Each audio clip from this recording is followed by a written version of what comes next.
The first and foremost is it's beautiful outside. So I just want to say to you, I don't know what we were thinking when we said elegant. We should have just done beachwear or something, and had a party outside in the garden. But that was not meant to be. But thank you very much for taking time on a Sunday afternoon to be here with us. It means the world to me. Okay, if you would have asked me what I wanted to do on a 30-degree Sunday afternoon, I don't think a book launch would be high on my priority list. In fact, it would be on my definitely not to-do list. Okay, so thank you very much for being here. The second thing is gratitude to, first of all, Kulsum and Amin, who have gifted the room. And she makes it look very easy, but they've put a lot of effort into the planning. When we set the date, we were sitting, with each other on a Sunday afternoon, and I had said, she knows I plan ahead and blah, and so I said September the 24th, and her eyes leaped. And they said they insisted, and I said, no, you can't do that. I'm still in recovery, and I will absolutely not. But the way Amin looked at me, it was almost like he was going to have another moment if I said no, And so, so I grudgingly, said yes, and then I discovered that it's their anniversary today.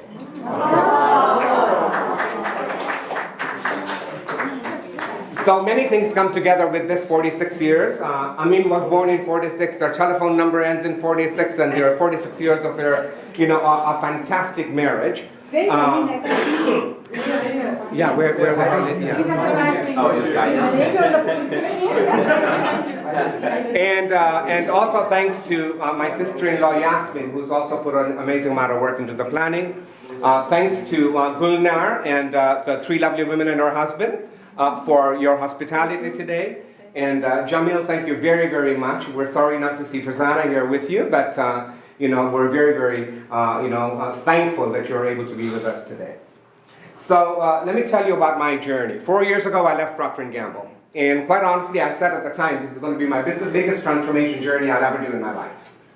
And I've done a lot of transformations. So I started in countries, going in, not knowing anyone, plant me in Moscow, plant me in Israel, plant me in, Japan. And but this was going to be the biggest transformation. The key message from me to you today is, people said, so what are your plans? So yeah, so I have goals. Everyone needs to have some tangible goals, whether it's weight or finance or whatever. But in terms of life, I just said, let just life take me where it does. And the beauty of this is, we are so goal-oriented today, and it's like go, go, go.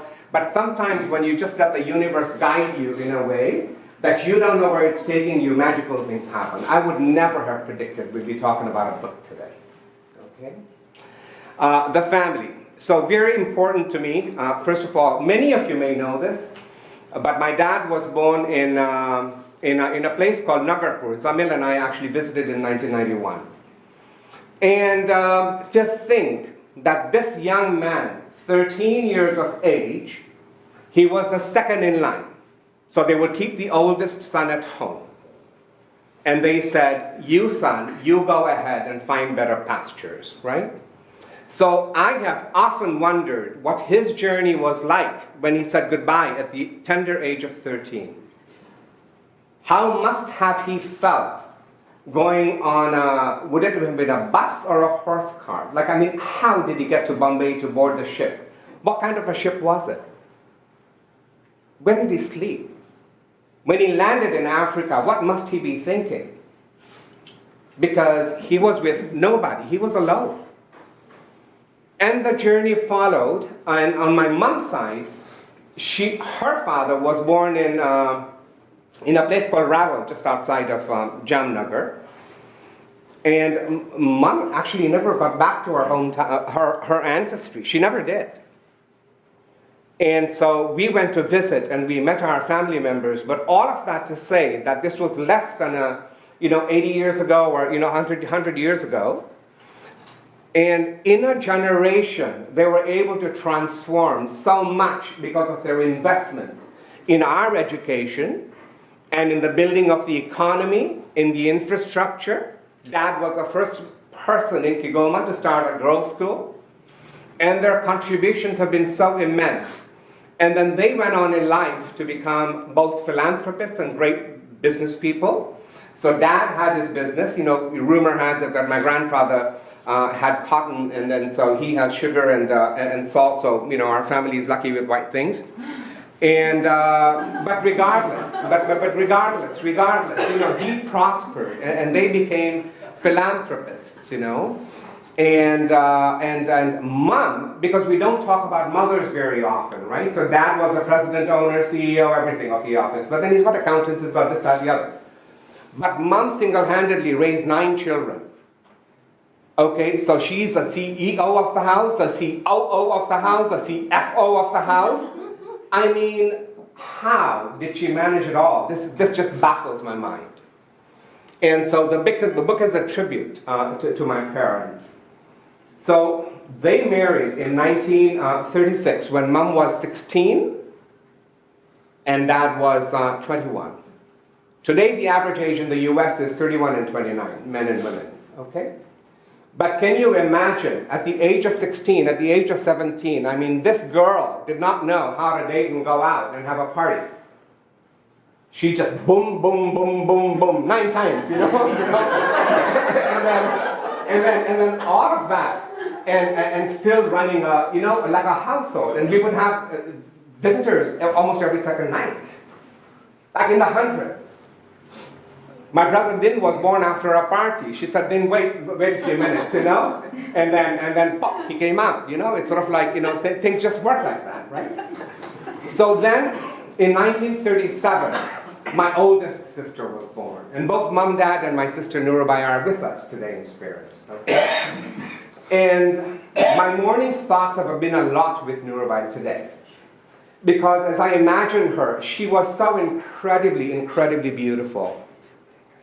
But she kind of redefined what it means to be a philanthropist. She was a silent giver.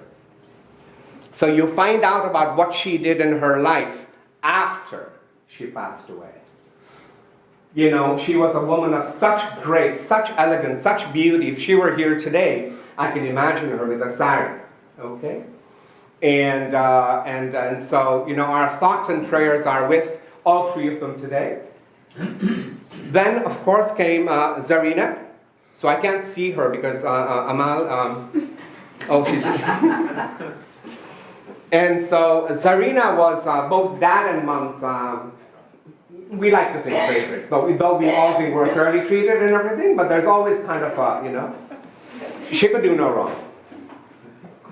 And Zarina, at the tender age of 18, you drove the first car, right, for the Aga Khan? Yes. Okay, and she was a girl guide, and she immediately took over the domestic business of the house. So much so that when I was born, Zarina was by my side, and she literally took the baby and she washed me. And then, she did a lot more than that. So if you see this picture of my brothers and I, you will see me there? So she was so efficient that she knew there were many, many more babies to come. So all of our clothes were unisex even then. Okay, so she just popped them out by the dozen. Okay? And Zarin moved on in life. A lot happened. And our lives continued to come together. And I tell you, you know, she was like a second mother because I stayed with her in Nairobi with Amal and Zamil. Then we came back here. And at 1804, when I would come from Europe, Amal and Zamil would say, no, you sleep on the bed, and they would sleep on the floor. I mean, the moments and how she has touched our lives. And so, you know, an incredibly special woman. Then came Shah Sultan. Where's Shirley? Yeah. So right. Then came Shah Sultan. So whereas this was domestic, Shirley just flew to the business. When she came back from London, she wore the most modern things, okay? And so she went directly into the business, took command, took charge. And again, if you fast track Shirley, you know, there are a few people who are known as givers. That would be Shirley. So maybe, you know, maybe at in Willowdale, at your home, her house was always our house. We happened to be living together at one point. Her car was my car. I was a higher priority than herself. I mean, I have no words for her generosity. She's been an amazing, amazing sister. And then came Nurara. So for people who don't know my brother Nurullah, I sometimes wonder, after he came back from London, other than he fell head over heels in love with Yasmin, so he would chase her all over Africa. And but Nurullah came back from London and he got into the family business. And this morning I was wondering what would have happened if Nurullah would not have pursued that family business. If you know him, his memory and his brain is actually yet to be invented by the IBMs and the Honeywells by way of a mainframe. I don't know how he stores this information, right? So the circuitry is amazing, but much more important than that, you know, what I really love about Nurullah these days is our morning calls. And so Asmina just told me that when Papa speaks to you, I can tell, you know, there is kind of a bump in his energy and the feeling is very, very mutual. You're a wonderful, wonderful brother. And then came Gulshan. So Gulshan was a trendsetter. She was where is Gulshan? Here. So she was in Dar es Salaam, and you should have seen her at the Gymkhana Club. She was a socialite. Rumor has it that she defied all scientific research and actually popped a little bit of champagne when Farzana was in the rumor, you know. And I still think that when I look at her today, you know, I still think she's bubbling with all that enthusiasm in her entire life, you know. And so Gully has done so much, whether it's one curly vine way where I used to just plant myself in her house after my endless pilonidal abscess surgeries. And Muhammad and Gully would just take care of me, and then, of course, 95 Earl Grey, one curly vine way, 30 Johndon Crescent. I mean, so many moments. Our sisters have done so much, right? And then comes Kulsum. So Kulsum was a real brat when she was small. Because she couldn't sleep at night, she would go out and pinch everyone so that mom and dad would wake up, and then, you know, then the whole house is lively again, you know? And, but talk about a change. I mean, she's my guardian angel. Her tongue hurts, my tongue hurts. We could be on different continents.